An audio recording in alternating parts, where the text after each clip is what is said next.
Hi, everybody, and welcome to the Digital Speaker Series with the Pittsburgh Metropolitan Area Hispanic Chamber of Commerce. Today, we're going to be talking with the CEO of the United States Business Association of E-Commerce and also the founder of the Digital Economy Alliance. Oh my gosh, guys, I'm sorry. I want to let you know I'm a little bit sick today. I might have some sneezes and coughs. I'm a little off my game, but no worries because our guest is amazing. Hello, Tayde. Welcome. Hi, good afternoon, Melanie. Thank you for having me. Yes, thank you for being here.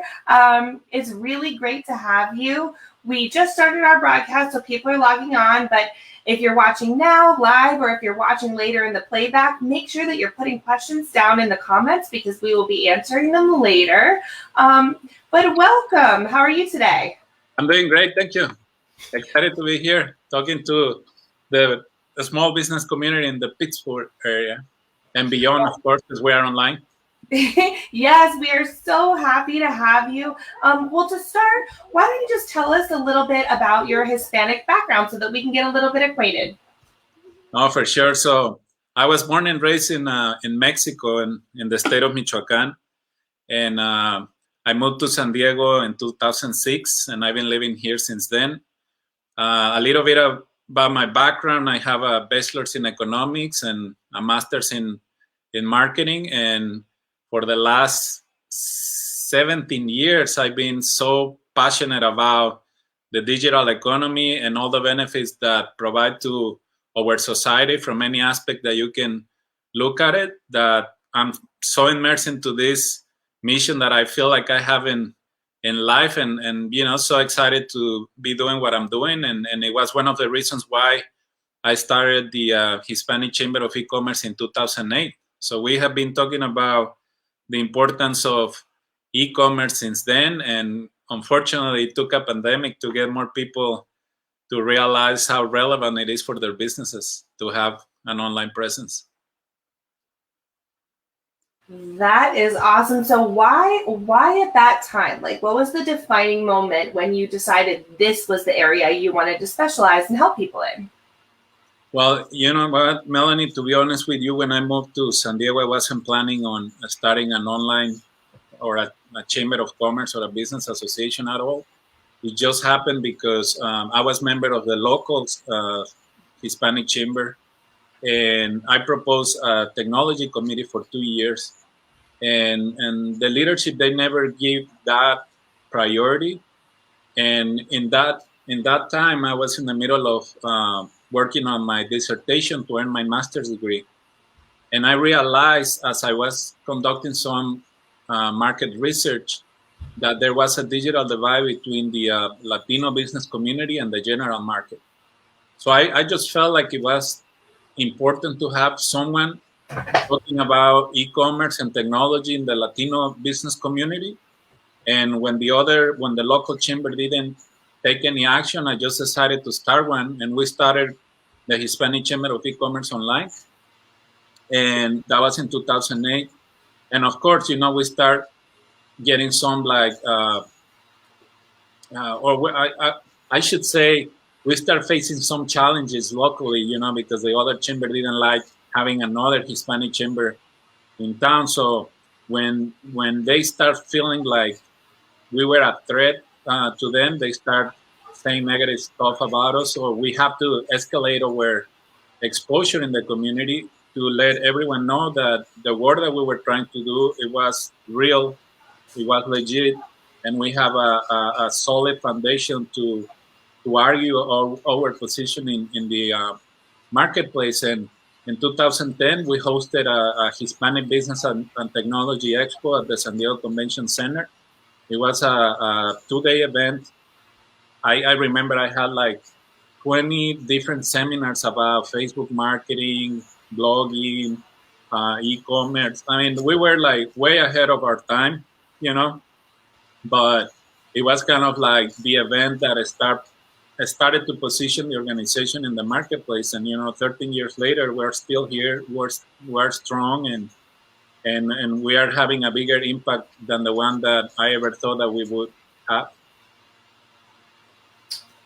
I love that. And I think that e-commerce is the way to have the best impact, right? Because it's just endless. And like you said, you were definitely ahead of your time, because I feel like at that time, people had no idea the breadth and scale. I also like how you talked about the kind of struggle to open up, and it seemed like you were competing, because in every market we have that. I think a lot of people think that nonprofit is kind of exempt from that, but I think it's even more, because the money is more finite, I believe anyway. Yeah, no, exactly. And you know that we have to challenge some political stuff even when we don't want to, you know?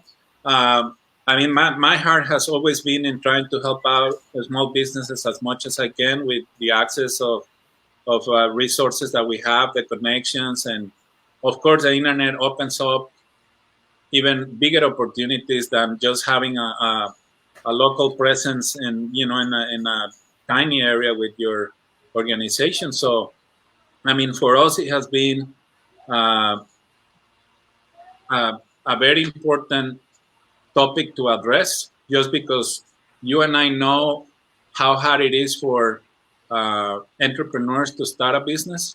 Oftentimes in our community, most of our resources come from savings. Maybe we're using credit cards to fund our operations because we don't have access to capital. We don't have the track record to have uh, access to big money.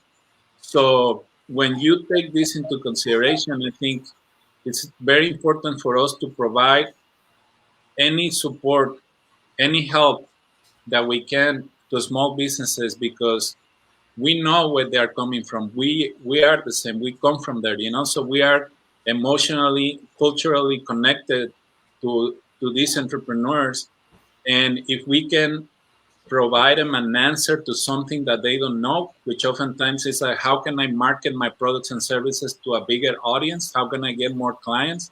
You know, at the end of the day, every small business wants to survive and thrive, right? So how can you survive? It's by having access to all these different resources that are available to you.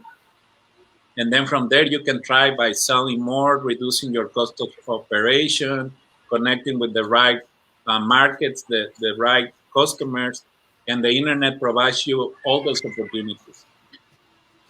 So you are so right. Before we touch on that though, I want, so people watching, they saw the title, and some people might think, well, what exactly is the digital economy? How do you define that? You know what? The digital economy encapsulates so many different aspects in our life right now. But just like concentrating in the business part of it, you talk about digital economy when you are doing e-commerce. You're talking about digital economy when you are incorporating or automating certain operations within your business. When you are digitalizing some of the stuff that you are doing to do business. So digital economy is the ability of having the capacity to conduct transactions online, but at the same time using technology and online applications and tools to optimize your business, right?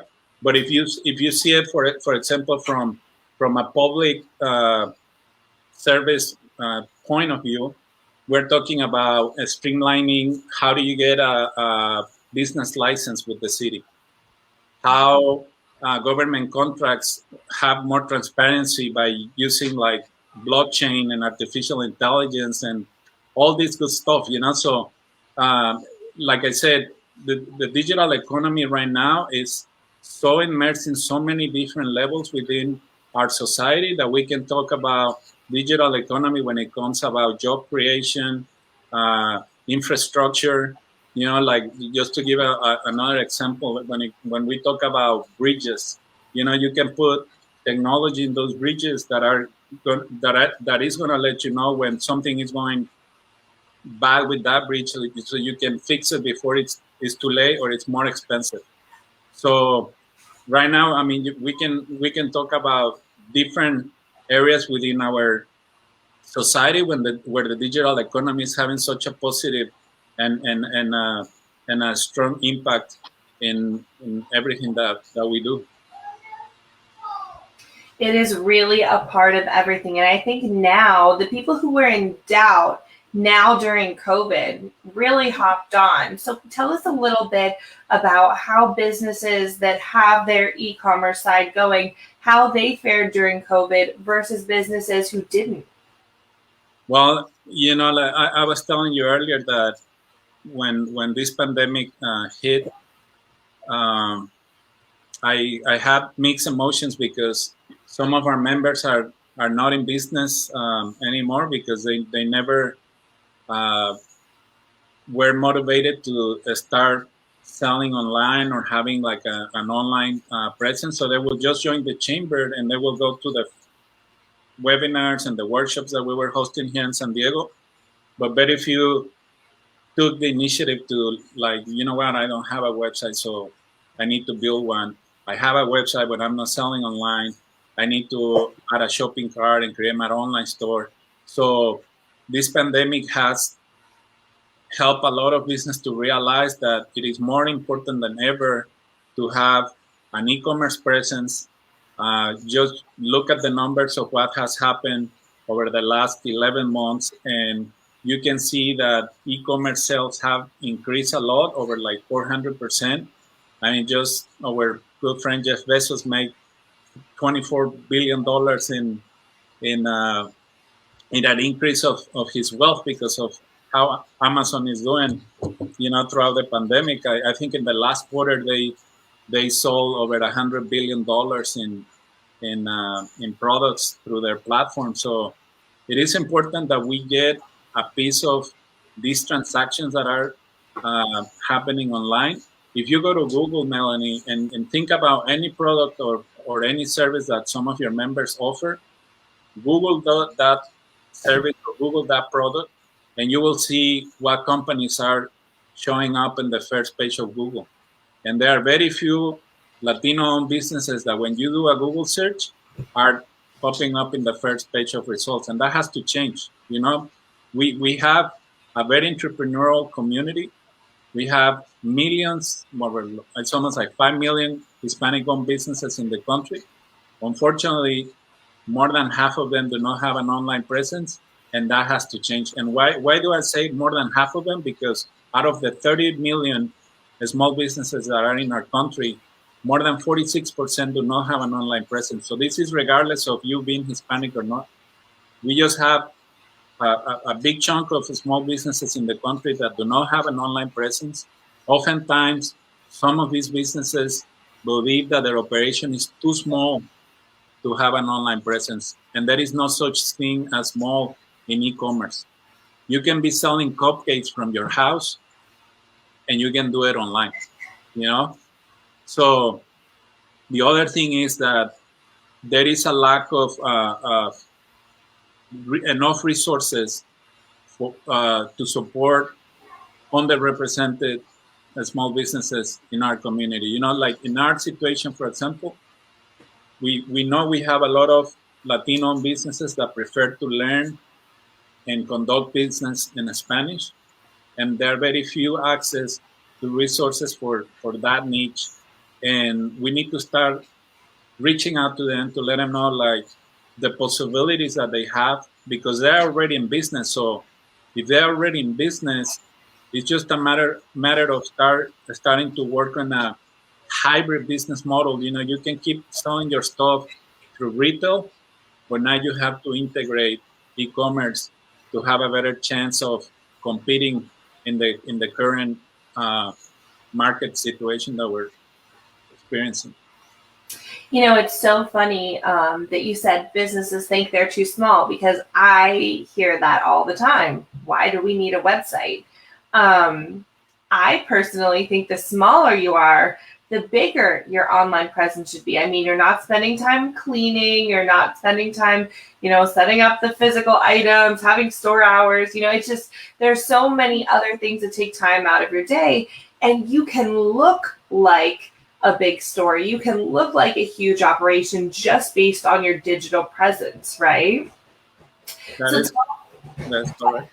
It's amazing. Like, tell me a little bit what you think for those small business owners who thought that they were too small, and now we're hearing they're not. what first steps can they take? And what are the most important, really? Look, from based on the last 13 years of experience working with small businesses, I totally understand if you feel overwhelmed with, like all the different options that the internet has to offer. But at the end of the day, we just have to start with whatever we feel more comfortable using. So, for example, right now, there are small businesses that are selling through Facebook or are selling through Instagram, or they have a WhatsApp and they are promoting their businesses through WhatsApp and conducting transactions through other mobile applications. So, I mean, the first step, of course, that I always recommend is just to create a website and use your website as your hub for your online presence. And from there, you can start experimenting with other platforms or experimenting e-commerce through social media. But you have to start somewhere. And the idea that websites are expensive is no longer the case. I mean, you can purchase a theme on WordPress, because WordPress is one of the platforms that are, it's very popular for building websites. So you can buy a theme for $59, hire a kid on Fiverr or a WordPress expert on Fiverr for another 100. And, with $250, you can have a website. Maybe less than 500, once you pay for like pictures and stuff. But from there, you can start building your online presence because you are going to own your home. And from there, you add your online store through a WooCommerce plugin that can go into the site. And then from there, you can start driving traffic through social media into your site. And little by little, one step at a time. Don't get overwhelmed, but you have to start somewhere. Sorry, I was on mute. Yeah, that's the thing too. Just starting somewhere, picking a point and moving from there. There are so many different aspects, like you mentioned, Facebook, Instagram, Google. Do you want to talk a little bit? I know we didn't talk about this ahead of time, but TikTok has become such a driving force, and the numbers are just through the charts. Do you want to talk a little bit about the effect TikTok is having on different markets? Yeah, one of the reasons why TikTok is or has grown so much, and especially talking about e-commerce, is because right now throughout the pandemic, Melanie, consumers between, I would say, 16, with the blessing of the parents, but literally more like 18 to 34, 35 years old, that are very active on these platforms, they have increased their interest for conducting transactions through these different channels, right? So that's why TikTok right now is being used as an e-commerce platform. Instagram is the same thing. There was an increase of 60+%, 65%, an increase of transactions through Instagram and TikTok. So that's why it's so important to, if you have a product or a service that resonates with that audience, it is important for you to have a presence there. The second age bracket that increased a lot of their e-commerce transactions is the 35 to 54, but in that age bracket, you can use Facebook. If you are selling services, you can use LinkedIn to start promoting your services. But again, I think at this point, from all the different options that we have, Instagram is leading the way.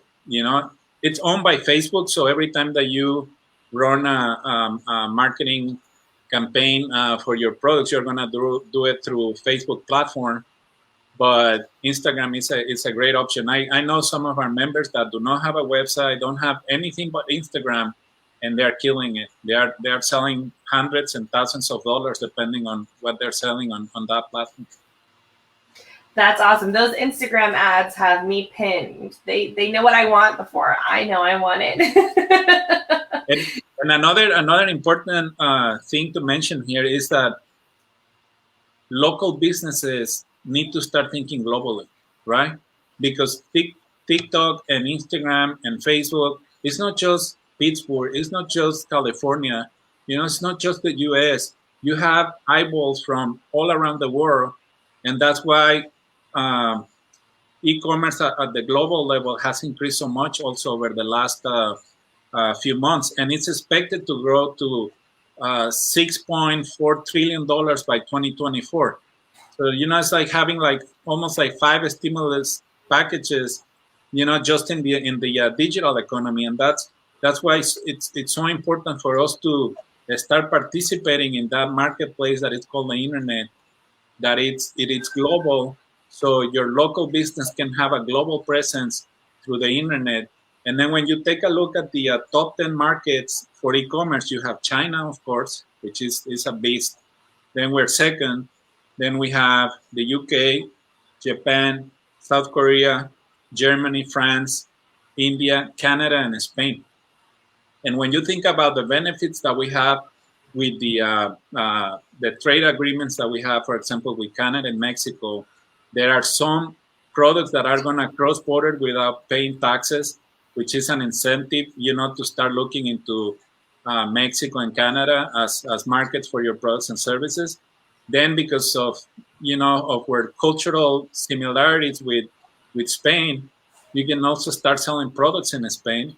So I mean, it's just so fascinating that a small business in a rural town, in America can be selling their products to all these different markets around the world. All over the world. That's so amazing.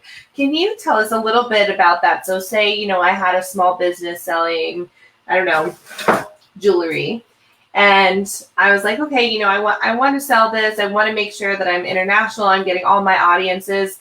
How does someone assess that audience and then, use their social media to really target that audience?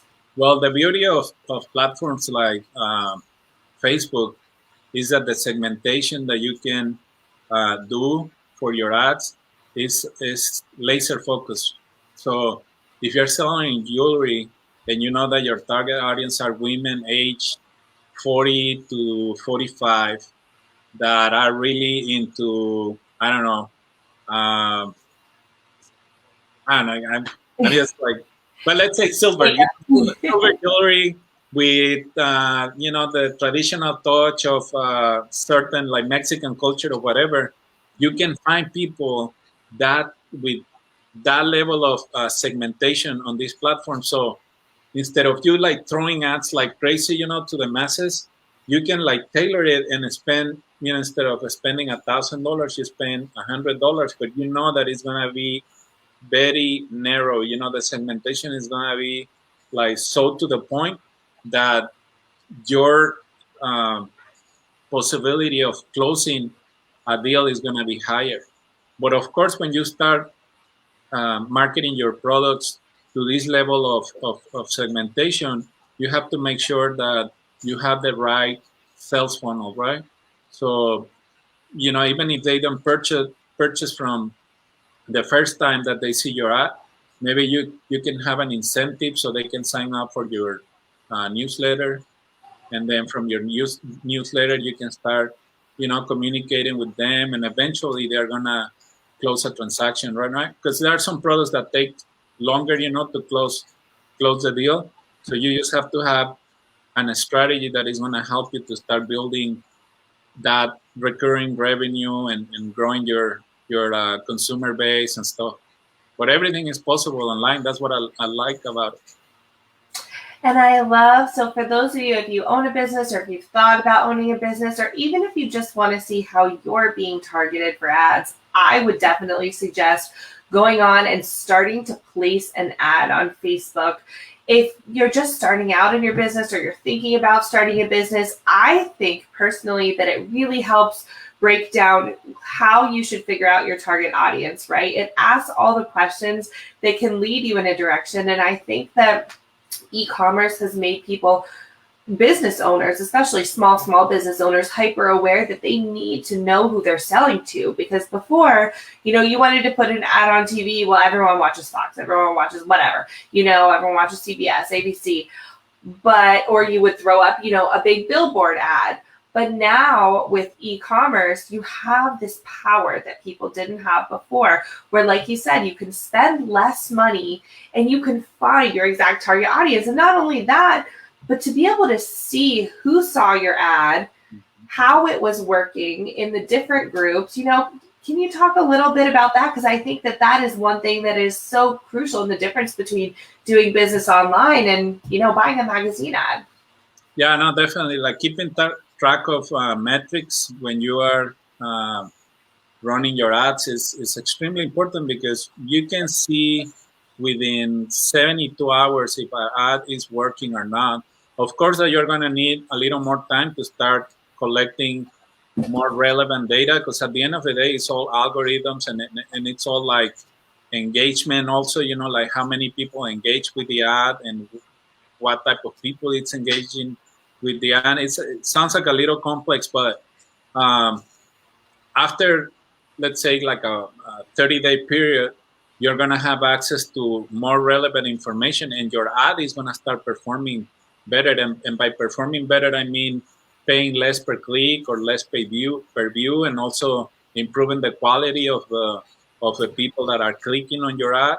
So it takes some time. I would say, like in general, I would say 90 days, to really optimize an ad. But from like the first 72 hours, you're gonna start seeing if that ad is working or not, and then from then you can start like tweaking it and making sure that it's gonna go in the direction that you want it to go.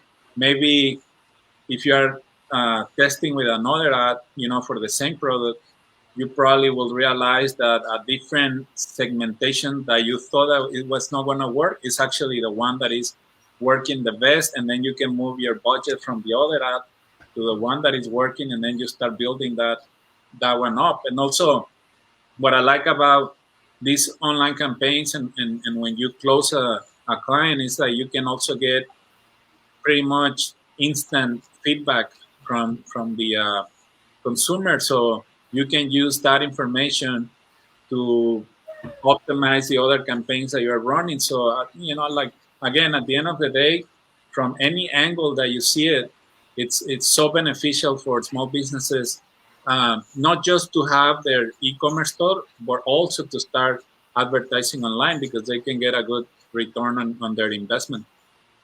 100%. I love pointing that out. So like we were talking about the difference of the billboard before, you pay for this huge billboard, say you're not getting any customers, it's too bad. You already paid. But with online ads, it's as you go. So you can stop anytime, adjust. But I want to talk a little bit about funnels and the benefit of having a good funnel, especially when it comes to just maintaining information to stay in touch. So say you have a store, you get a ton of foot traffic, you could have 1,000 people come in and out of your store. How many of those can you talk to later? How many can you send coupons to? How many can you get back without paying more? You can't.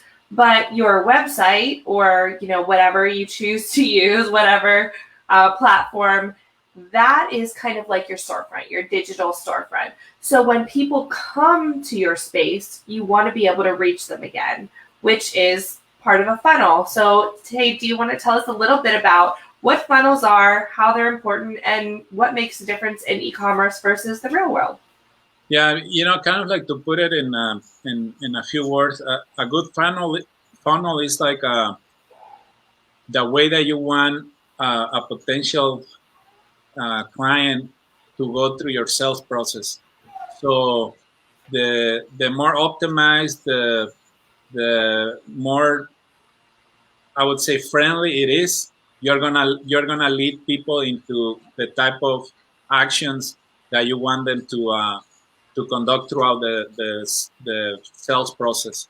So if you know that your product, maybe it's like a high ticket product, and it's gonna take a little longer than just, oh, seeing an ad and grabbing the credit card to pay $1,000, you be like, hey, you know what? Download this PDF, that is gonna give you more information about that problem that you're having. We're gonna give you some solutions. Then they start seeing you as an authority in the industry, or as someone as they can trust. And when you start building that trust with a potential uh, client, the transaction is just gonna go smoother, right? So it is important, based on the product and services that you have, that you create this process as friendly as possible, not being pushy or anything, and just creating it in a way that is going to help you to secure more clients in the long run. And then, assuming that for some reason the transaction doesn't happen at the time that you want it to happen, just like you said, it is important to create, as part of the funnel, one section where you're just going to start building your database, and building your database with email. A lot of people think that email is no longer relevant in e-commerce or in internet marketing, but it is still very relevant. I mean, throughout this pandemic, we have seen uh, companies that have generated so much revenue because they build that email database, or cell phones, for text messaging over the years. Um, just to give you an example, that I felt like it was so bad, for so many different restaurants in our community, that they have a POS system, and usually a good POS can collect emails, because they grab your credit card, and usually your credit card is connected to an email address, and that email address can stay in your database if your system or your sales funnel for that restaurant it allows it. And it was so unfortunate to see so many restaurants with no emails, no way to communicate with their loyal customers, and they struggle so much throughout this pandemic. But those that have either an email or a cell phone, they were able to send them offers, through their email and their phone, for pickups or deliveries, and they were able to generate a little more revenue than those that were on Uber Eats and all those other platforms, because they usually grab a big percentage of your profit.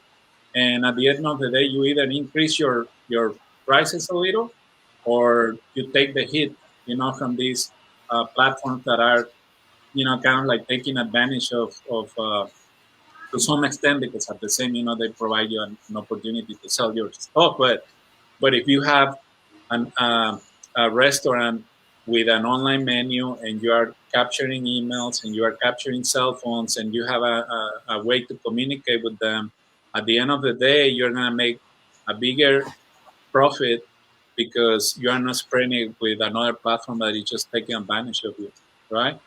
So it is important, as part of your sales funnel or your sales process, that you find a way to stay in communications with those people that already gave you the benefit of a doubt by clicking on your ad and providing some type of information before they close a transaction.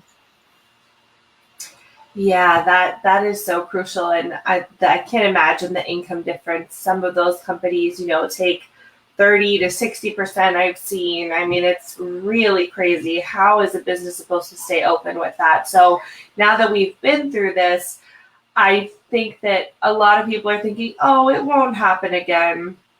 But I think, if anything, this has shown us that working online and doing business online is just so much more resilient. Yeah. Right. And let me add something to this point, because I think it's important for small businesses to hear this. If you're going to participate in a marketplace, or in some type of online community, my recommendation is that you always pay a lot of attention to the sales commission fee that they have, because oftentimes these platforms take advantage of you, and you don't realize about it until you are running your numbers at the end of the month, and you're like, oh, I sold $15,000, but my net margin is only like 1,000. So all that work for $1,000. So you have to be very careful when you jump into all these different marketplaces, which I'm a big promoter of marketplaces, and I think for over the next 10 years and moving forward, marketplaces are gonna play a more important role in the e-commerce transactions, but those that are more fair on creating these online ecosystems are the ones that are going to grab the most businesses to participate in these marketplaces. Right now, the top three marketplaces that we have in the world are two are from China, and that's Alibaba and Tmall, and then you have Amazon and the eBays and all the other ones, Etsy, etc.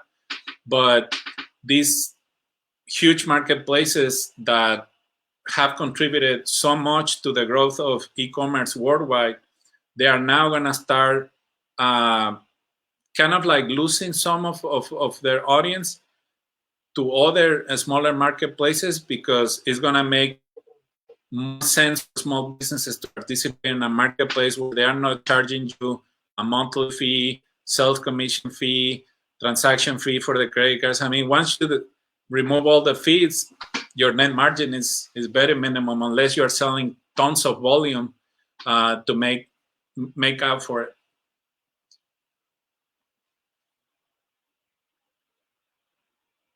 I'm so sorry. I was sneezing. I was like, they don't want to hear this. No worries. Yeah, so sorry. No. Yeah, it's amazing even to realize. I think I put on the little typed thing for this, that the digital economy is larger than the economy of so many countries. So if you're not operating in that space, you're missing out so much. Well, even in the US, the construction industry, how big it is, the digital economy overpassed it right now. So, and that trend is not going to change. That's why, and you mentioned it earlier, yesterday we announced the Digital Economy Alliance, because I think that right now we have to start advocating for digital policies that can make the environment a little more or friendlier, I should say, for small businesses to do business online, for governments to streamline a lot of the processes that are related with small businesses, like licenses for construction, licenses for opening a business, streamlining the way that you pay taxes. The healthcare industry can also benefit a lot from the digital economy. I mean, because of my son's situation, we have had to go a lot through to the hospital, over the last 13 years. And it surprises me, Melanie, that you are on the third floor filling out a form. Then you go to the second floor, for the x-rays. And then you're filling out the same form and you're in the same hospital. And then you just lost like 1 hour of your life filling two forms that are exactly the same, just because the network is not connected and because there are certain policies that because of the liability and stuff, you have to do it twice, So right now, from my perspective, I feel like we have a lot of dated policies that are stopping certain industries in our country from competing at the global level. And that's why we need our elected officials to pay a little more attention to the policies that they are issuing for all these different industries, and considering or taking into consideration that we need to be thinking 21st century. We need to update policies that have been in place since the 70s and the 80s, and they are affecting not just the small businesses, but many different industries across the country. And we're seeing like China growing in a lot of them and overpassing us in some of its industries. And I don't feel personally like that's a good idea, and we shouldn't let that happen. You really hit the nail on the head there. There are so many outdated policies, and the way that legislature works, it's really maddening. I actually just learned this past year that every time an administration, every time there's an election, even if the same administration continues forward, all of the appointed people must step down. They must resign. even if it's the same leadership, they have to resign and be reappointed. Can you imagine how much extra time that takes?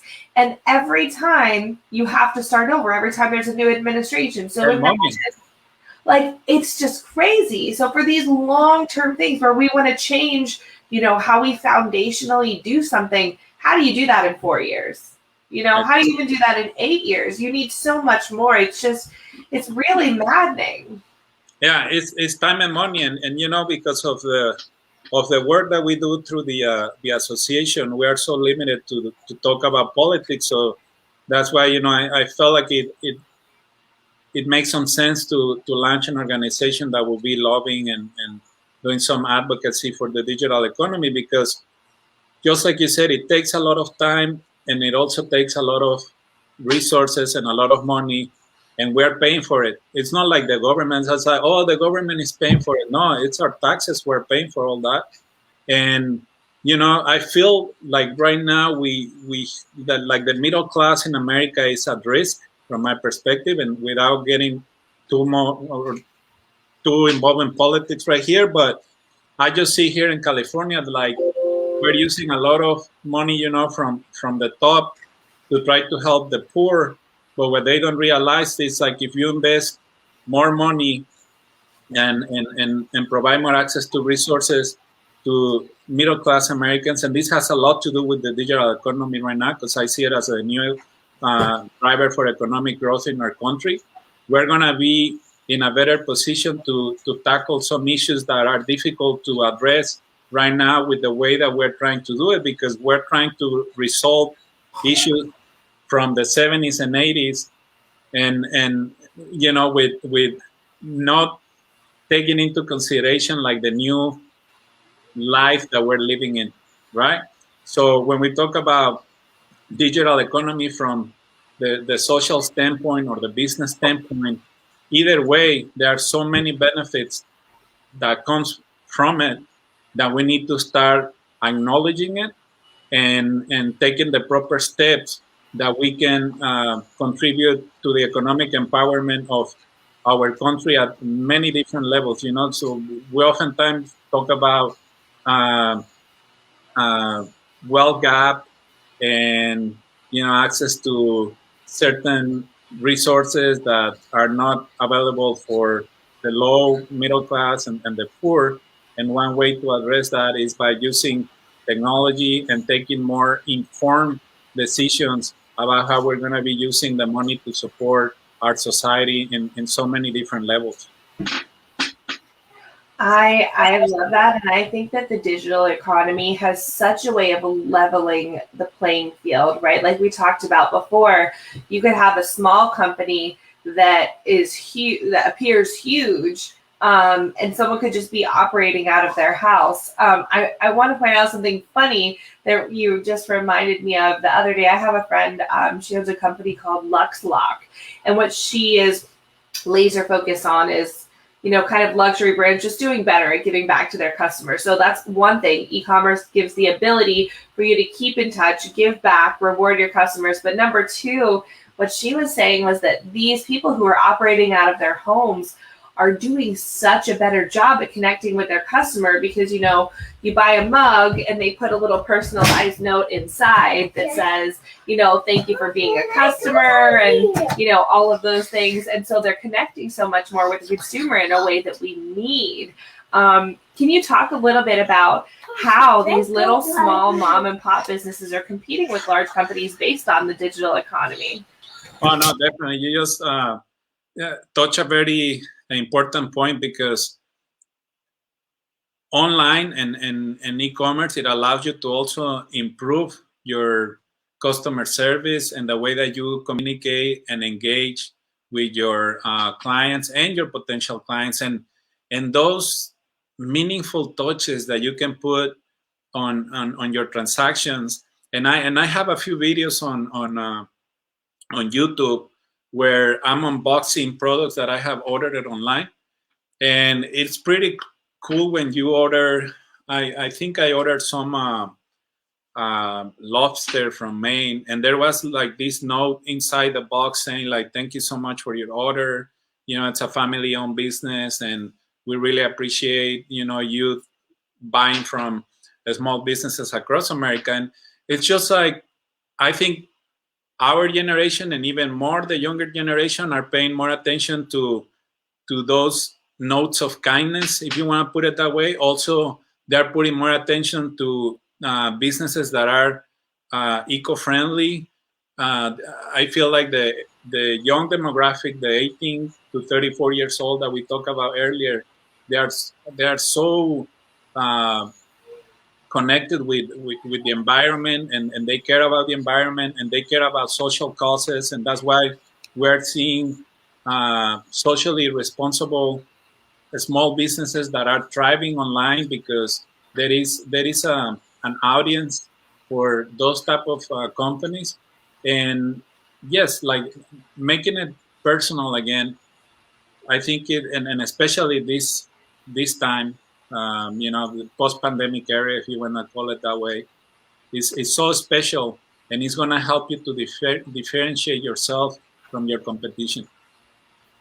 You know what? If there's one thing that we learned from big business marketing, that the Coca-Cola with your name on the bottle, personalization is everything right now. Making your consumer feel important, feel seen, feel needed, feel appreciated. All of those, I think, are so key. Yeah. I'm glad we touched on that. I want to ask you a little bit about someone who's thinking about starting a business. So there's so much to consider: the cost of storefront versus, just online, what industry to get into. A lot of people are talking about drop shipping, even, Bitcoin, Dogecoin, all of those things, all the cryptocurrencies. So if you were to give someone advice of what business to start and how that fits into the digital economy, who's just starting out, what would your advice be? Well, my advice is like, you follow your heart and you start a business that you feel passionate about what you're selling. Because, for example, you mentioned drop shipping. I have run some tests, with drop shipping, just because I like to test things out. I do SEO just because I want to learn how SEO works. I jump into Shopify, create an online store, do drop shipping for a while just to understand the process. And what people need to understand, and this happens quite often, with some folks marketing to people like, oh, start your business on Amazon and start making $10,000 a month, and yes, you're gonna be selling $10,000 a month, but they don't tell you that you're gonna have all these extra expenses on the side, and at the end of the day, you will probably end up with like $500 or $1,000, like I mentioned earlier. So what is important when you're starting your business, and I have said this before, and I will keep saying it for as long as I can, is that start a business that you feel passion for it, that you have interest for what you are selling, and or for you want to sell, because sooner than later you're going to hit some issues along the way. And if you don't have that motivation, I have seen a lot of people like quitting even before they start making a profit. So uh, you know again, if you're going to start a business, besides picking the right product or the right service for you based on what motivates you to do in life, of course you're going to have to look into having a business plan. But I usually don't like to use the word business plan, because sometimes people feel like they have to put together a document with like 50 pages. But just have a guide that is going to walk you through the process of, okay, so if I'm going to be selling this product, I need to know exactly how much it's going to cost me to sell the product online. And then that includes the marketing campaign, the inventory, keeping the product, like run your numbers. You have to run your numbers to the teeth, just so you know exactly how much it's costing you to do business.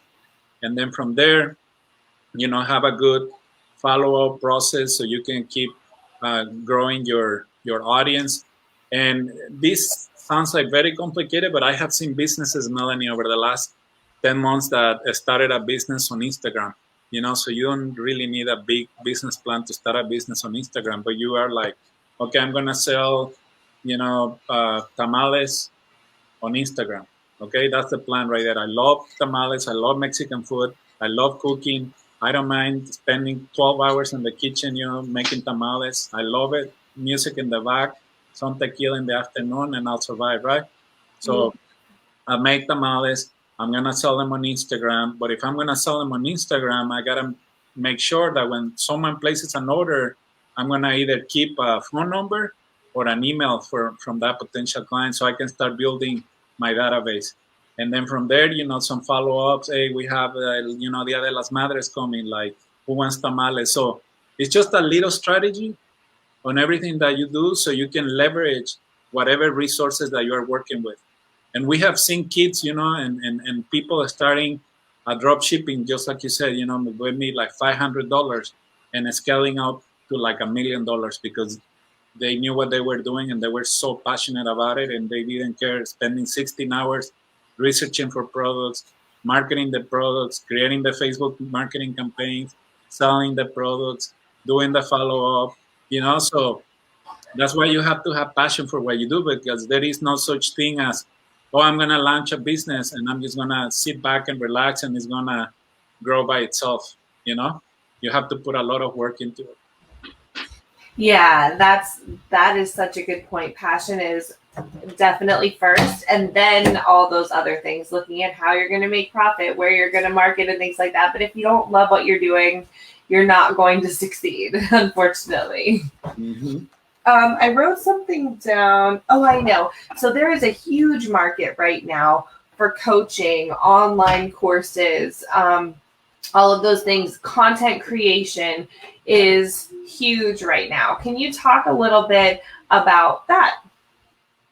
Yeah, I think, coaches have benefited a lot from the pandemic because people are feeling more comfortable having like these type of conversations, and coaches have been able to serve more people throughout the pandemic than even before, because before they had to either drive or schedule like 5 or 6 different appointments throughout the day. Now probably they double it, but I'm sorry, right now, whether you are a business coach or a fitness coach or a nutritional consultant or any service provider, have benefit from the current trend that we are living in. And you and I know that we have a lot of service providers in the small business community. So the same advice for those that are selling products.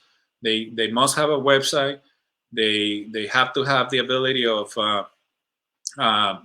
booking their clients online, receiving payments online. So they have to take advantage of what's happening right now and leverage to the best of their ability. And do you have any thoughts or feelings on audio apps and leveraging audio apps for business, like Clubhouse and others that are popping up? I think, in the 90s and the 2000s, blogging was huge, right? And a lot of businesses benefit so much from blogging, and they make millions of dollars from articles that drive a lot of traffic, and they have some type of call to action in those blogs. So right now, podcasts, it's what is leading the way, and I believe that there is going to be hundreds and hundreds of thousands of podcasts coming up over the next decade, and some of them are going to be really good. Some others will be just fine, but it is important for small businesses, especially like you just mentioned coaches.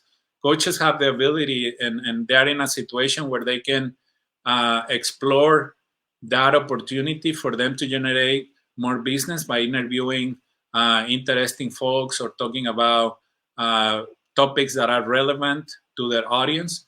So podcasting is going to be big. I mean, from the e-commerce transaction, you can also see an increase on voice e-commerce, because you just talk to Alexa or whatever you have at your home, and you say like, hey Alexa, like, find me some goggles. I'm going to the beach and over the weekend. I say, oh, I find, what price do you want? And you say like, oh, less than $10.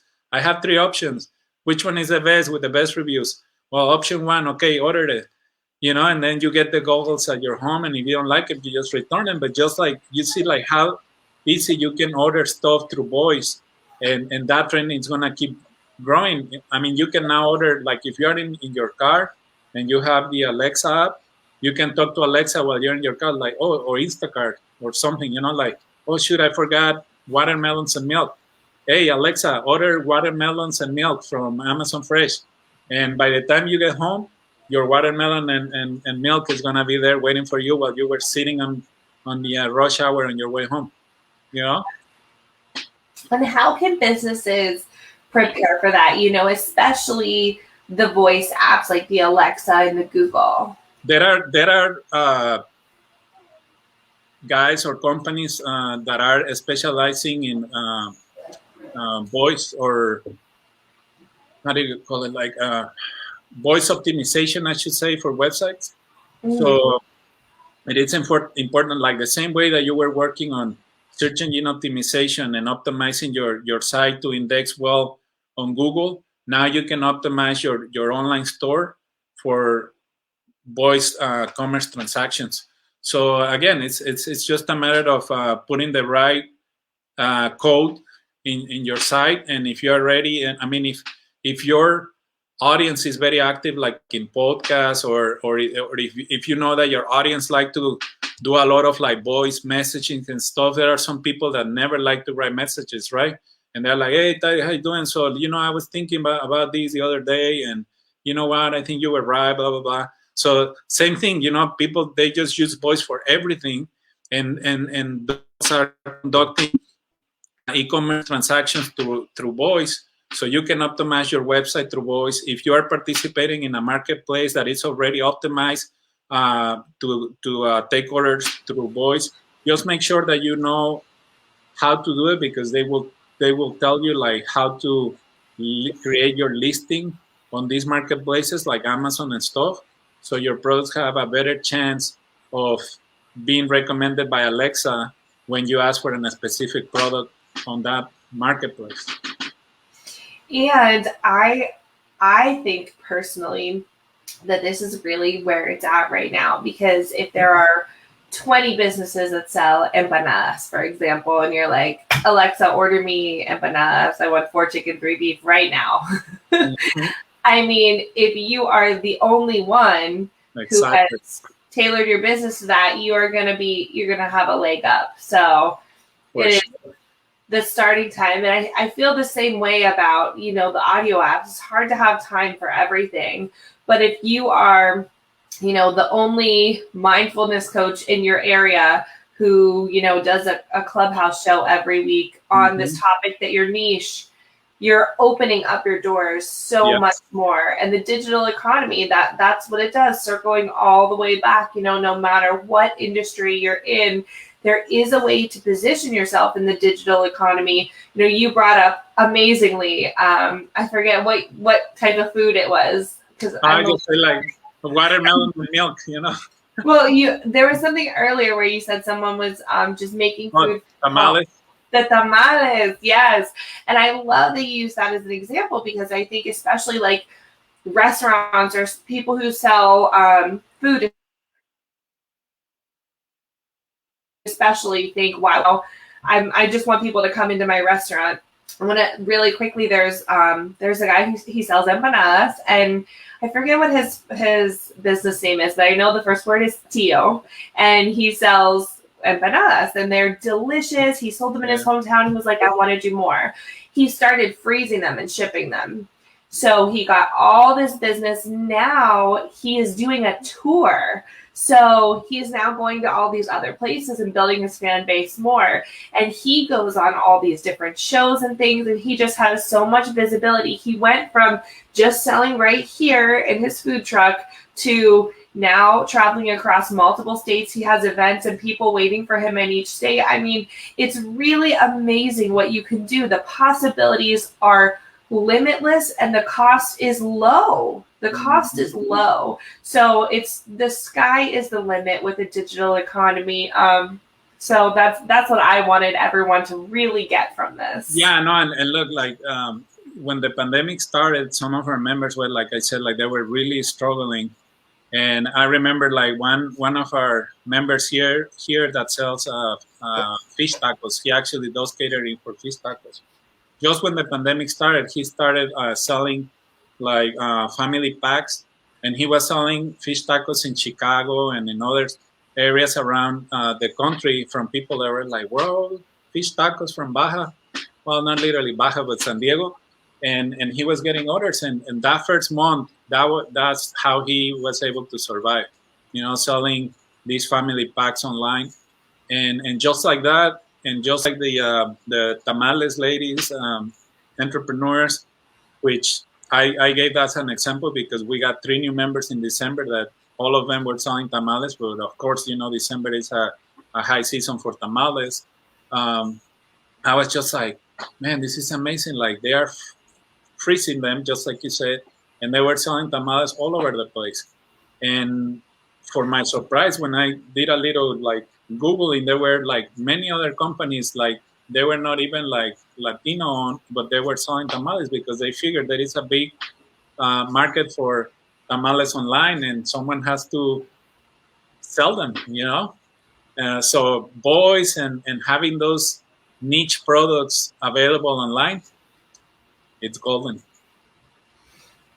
I love that. 3 different kinds of tamales for December. I feel like I could have tried more kinds for sure.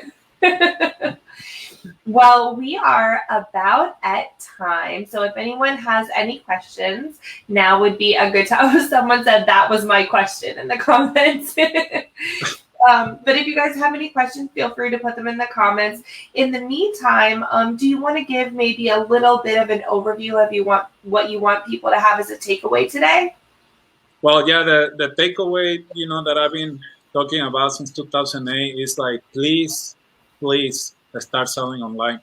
I cannot tell you how important it is for your business to have an e-commerce store, because it's not just going to help you to increase your sales in your area, but you're going to start seeing other possibilities. Because picture this, because it has happened in the past before.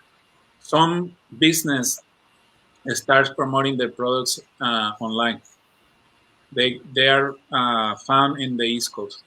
They like it, and that starts like the expansion of the business in a completely different area that it have never happened if it wasn't because of the internet. So what I want you to do is like think about what platform is the one that you feel the most comfortable using, like either Instagram or Facebook, or if you don't like any of the social media, just create a very simple website that is going to cost you less than $500 and start selling your products there. And if you want like even like a more entry level solutions, you can reach out to organizations like ours, where you can just create like a simple microsite that connects to your PayPal, and you have some type of online presence, and then you can start selling your products or services that way. But please do it, because e-commerce is growing and it's going to keep growing and it's not going to stop. So if we don't have an active participation in the digital economy, our businesses are going to suffer sooner than later. I love that.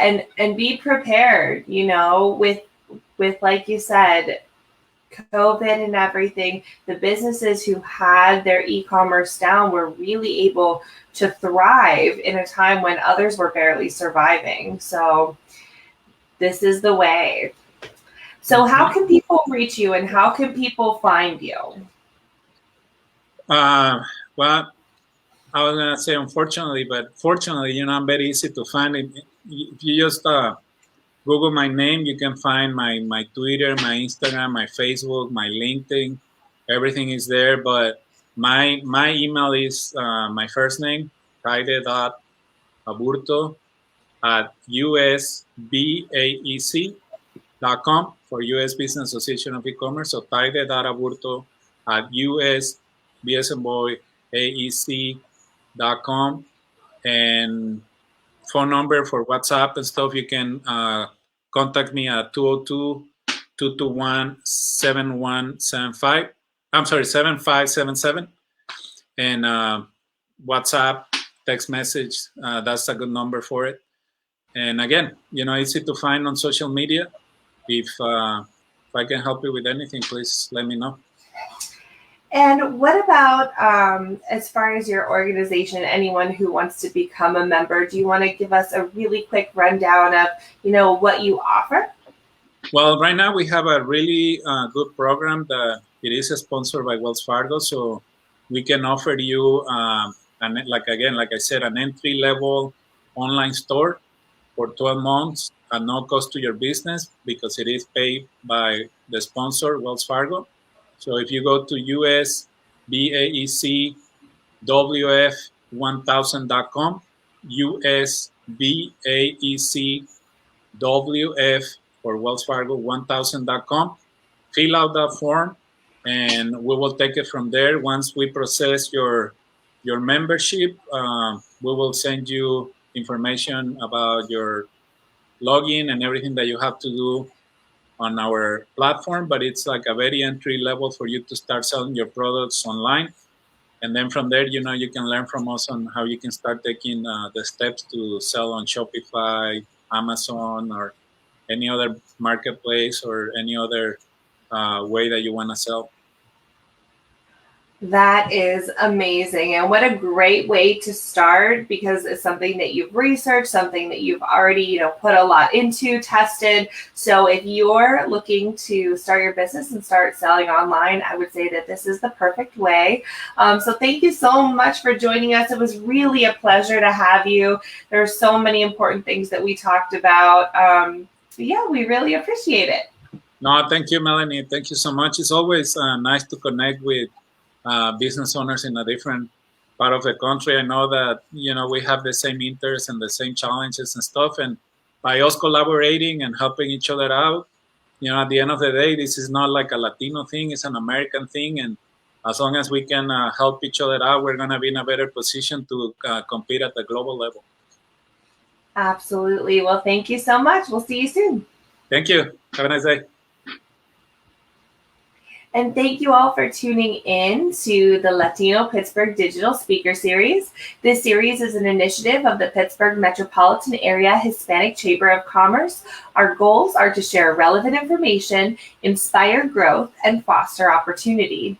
Speakers and workshops include community leaders and members, as well as other individuals and programs that have a positive impact on not only the Hispanic community, but Pittsburgh as a region. And there we have my kids tuning in. I apologize if I was a little off today, you guys. I'm a little bit sick, but I'm really glad that you tuned in for some great information. And I look forward to seeing you next time. Have a great day. Bye. For more information, visit www.pmahcc.org. Have a good day.